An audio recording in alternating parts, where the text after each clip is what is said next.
Introduction Part 1. It is my privilege to enclose herewith Part 1 of the Master Key System. Would you bring into your life more power, get the power consciousness, more health, get the health consciousness, more happiness, get the happiness consciousness. Live the spirit of these things until they become yours by right. It will then become impossible to keep them from you. The things of the world are fluid to a power within man by which he rules them. You need not acquire this power. You already have it. But you want to understand it, you want to use it, you want to control it, you want to impregnate yourself with it so that you can go forward and carry the world before you. Day by day as you go on and on, as you gain momentum, as your inspiration deepens, as your plans crystallize, as you gain understanding, you will come to realize that this world is no dead pile of stones and timber, but that it is a living thing. It is made up of the beating hearts of humanity. It is a thing of life and beauty. It is evident that it requires understanding to work with material of this description, but those who come into this understanding are inspired by a new light and new force, they gain confidence and greater power each day, they realize their hopes and their dreams come true, life has a deeper, fuller, clearer meaning than before. And, now, Part 1. Part 1. 1. That much gathers more is true on every plane of existence, and that loss leads to greater loss is equally true. 2. Mind is creative, and conditions, environment and all experiences in life are the result of our habitual or predominant mental attitude. 3. The attitude of mind necessarily depends upon what we think. Therefore, the secret of all power, all achievement and all possession depends upon our method of thinking. 4. This is true because we must be before we can do, and we can do only to the extent which we are, and what we are depends upon what we think. 5. We cannot express powers that we do not possess. The only way by which we may secure possession of power is to become conscious of power, and we can never become conscious of power until we learn that all power is from within. 6. There is a world within. A world of thought and feeling and power, of light and life and beauty and, although invisible, its forces are mighty.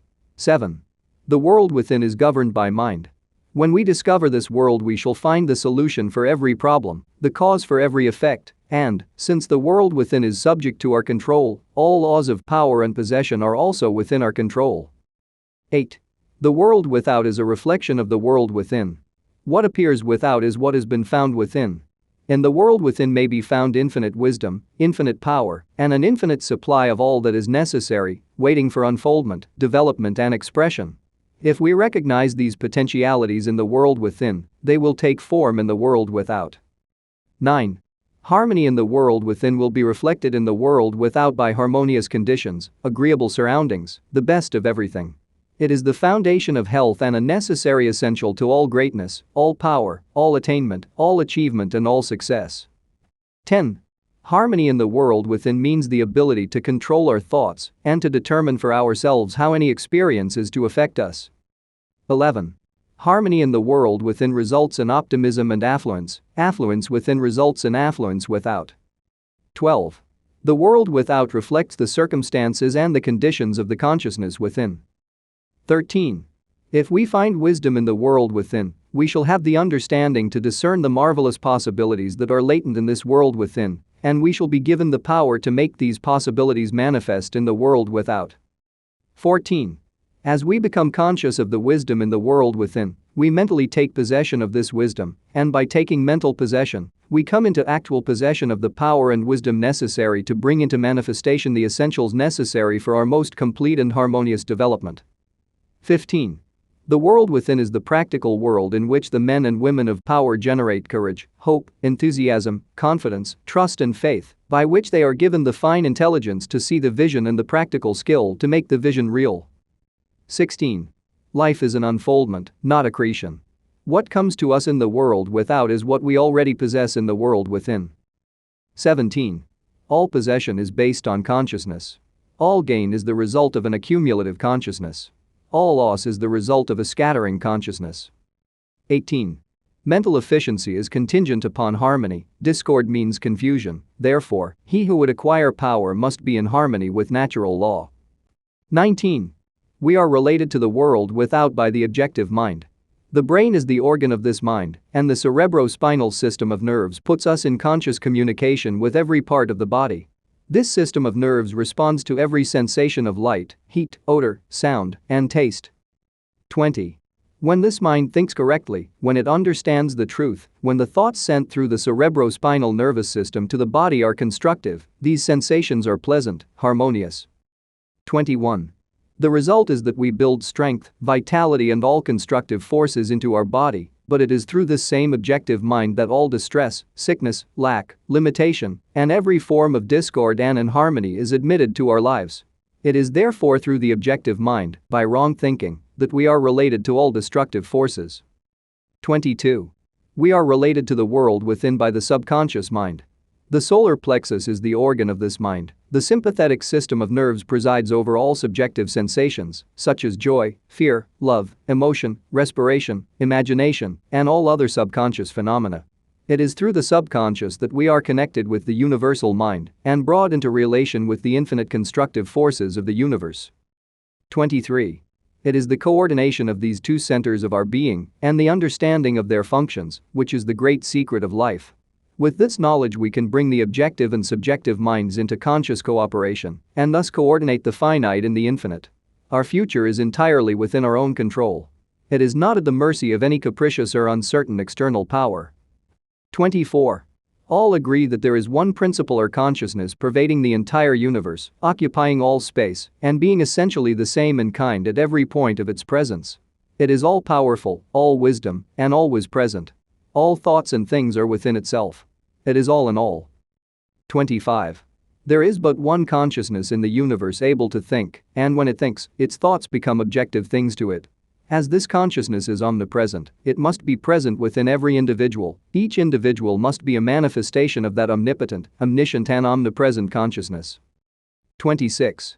As there is only one consciousness in the universe that is able to think, it necessarily follows that your consciousness is identical with the universal consciousness, or, in other words, all mind is one mind. There is no dodging this conclusion. 27. The consciousness that focuses in your brain cells is the same consciousness which focuses in the brain cells of every other individual. Each individual is but the individualization of the universal, the cosmic mind. 28. The universal mind is static or potential energy, it simply is, it can manifest only through the individual, and the individual can manifest only through the universal. They are one. 29. The ability of the individual to think is his ability to act on the universal and bring it into manifestation. Human consciousness consists only in the ability of man to think.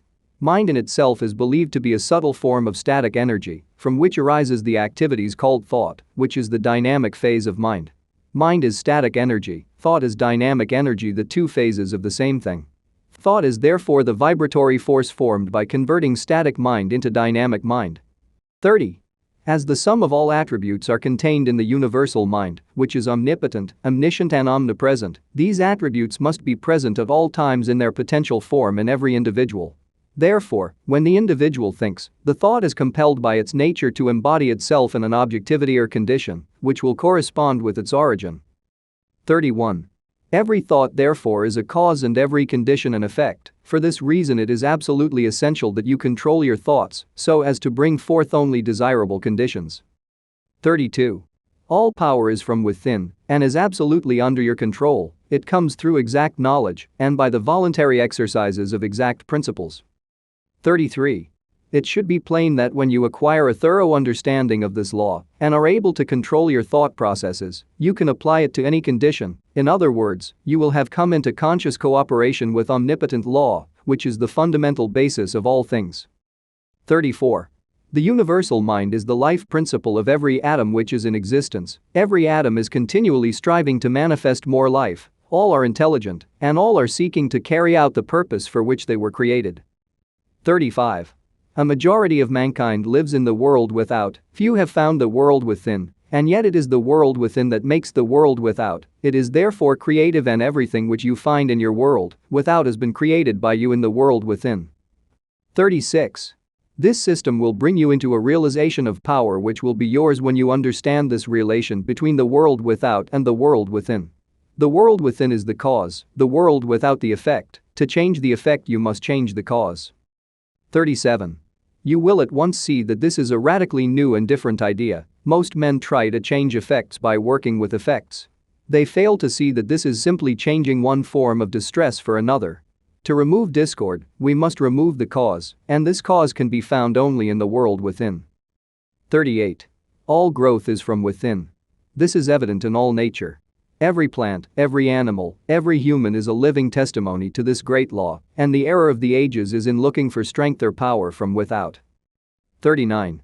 The world within is the universal fountain of supply, and the world without is the outlet to the stream. Our ability to receive depends upon our recognition of this universal fountain, this infinite energy of which each individual is an outlet, and so is one with every other individual. 40.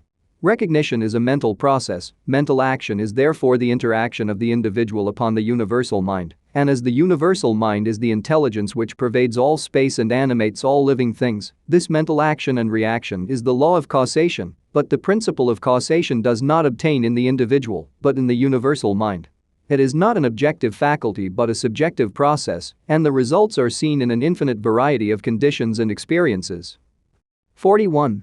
In order to express life there must be mind, nothing can exist without mind. Everything which exists is some manifestation of this one basic substance from which and by which all things have been created and are continually being recreated. 42. We live in a fathomless sea of plastic mind substance. This substance is ever alive and active. It is sensitive to the highest degree. It takes form according to the mental demand. Thought forms the mold or matrix from which the substance expresses. 43. Remember that it is in the application alone that the value consists, and that a practical understanding of this law will substitute abundance for poverty, wisdom for ignorance, harmony for discord and freedom for tyranny, and certainly there can be no greater blessing than these from a material and social standpoint. 44. Now make the application. Select a room where you can be alone and undisturbed. Sit erect, comfortably, but do not lounge. Let your thoughts roam where they will but be perfectly still for from 15 minutes to half an hour. Continue this for 3 or 4 days or for a week until you secure full control of your physical being. 45. Many will find this extremely difficult, others will conquer with ease, but it is absolutely essential to secure complete control of the body before you are ready to progress. Next week you will receive instructions for the next step. In the meantime, you must have mastered this one.